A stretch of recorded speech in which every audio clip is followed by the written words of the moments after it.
గట్టికేసర్లో నిర్వహించిన మేడ్చల్ నియోజకవర్గ విజయోత్సవ సభకు కేటీఆర్ ముఖ్య అతిథిగా హాజరయ్యారు. ఈ సందర్భంగా ఆయన మాట్లాడుతూ పార్లమెంటు ఎన్నికల్లో బీజేపీకి చెక్ పెట్టాలన్నారు. కేంద్రంలో బీజేపీని అడ్డుకోగలిగేది ప్రాంతీయ పార్టీలేనని స్పష్టం చేశారు కేటీఆర్. కృష్ణా, గోదావరి జీవనదులు. కృష్ణానదిలో మన వాటాను కేంద్రం ఇంకా తేల్చలేదు. మన వాటా చెప్పకుండానే ఆ బోర్డుకు మన కృష్ణా జలాలను రేవంత్ రెడ్డి తాకట్టు పెట్టారని విమర్శించారు. అందుకే బీఆర్ఎస్ ఎంపీలు పార్లమెంటులో ఉండాలన్నారు. తెలంగాణ హక్కుల కోసం కొట్లాడేది బీఆర్ఎస్ ఎంపీలేనని గుర్తు చేశారు.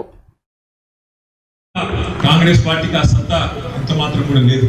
అందుకే నేను మీ అందరినీ ప్రార్థించేది, మొన్న ఎట్లా అయితే మల్లారెడ్డి గారికి బ్రహ్మాండమైన మెజారిటీనిచ్చి గెలిపించిండ్రో, ఎంతమంది కొట్లాడినా అవన్నింటినీ బేఖాతం చేసి అందరు కలిసి కట్టుకు కొట్లాడినరో, అదే విధంగా రేపటి రోజున పార్లమెంట్ ఎన్నికల్లో కూడా బీజేపీకి ఎందుకు చెక్ పెట్టాలి కేంద్ర ప్రభుత్వానికి అనే మాట కూడా మీరు అడగచ్చు. తప్పకుండా చెప్పవలసిన బాధ్యత మీద ఉంది. ఇవాళ మీరు చూస్తున్నారు, కృష్ణా నది మన రాష్ట్రంలో ప్రవహిస్తుంది, గోదావరి నది ఇంకోవైపు, ఒకవైపు కృష్ణా నది. ఈ రెండు జీవనదులే మన తెలంగాణలో రైతుకు ప్రాణాధారం. అట్లాంటి కృష్ణా నదిలో లేకపోగా నిన్న రేవంత్ రెడ్డి గారు ఢిల్లీకి పోయి నిన్న వచ్చింది బయటికి వార్త, కేఆర్ఎంబీ అని ఉంటుంది, కృష్ణా రివర్ మేనేజ్మెంట్ బోర్డ్ అని.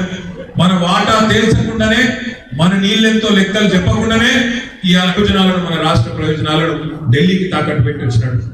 ఎందుకు ఉండాలి బీఆర్ఎస్, ఎందుకు ఉండాలి గులాబీ జెండా పార్లమెంట్ లో అంటే, ఇవాళ మీరు చూస్తున్నారు పార్లమెంట్ లో కేవలం ఒకే ఒక్క పార్టీ మాత్రమే అడుగుతున్నది.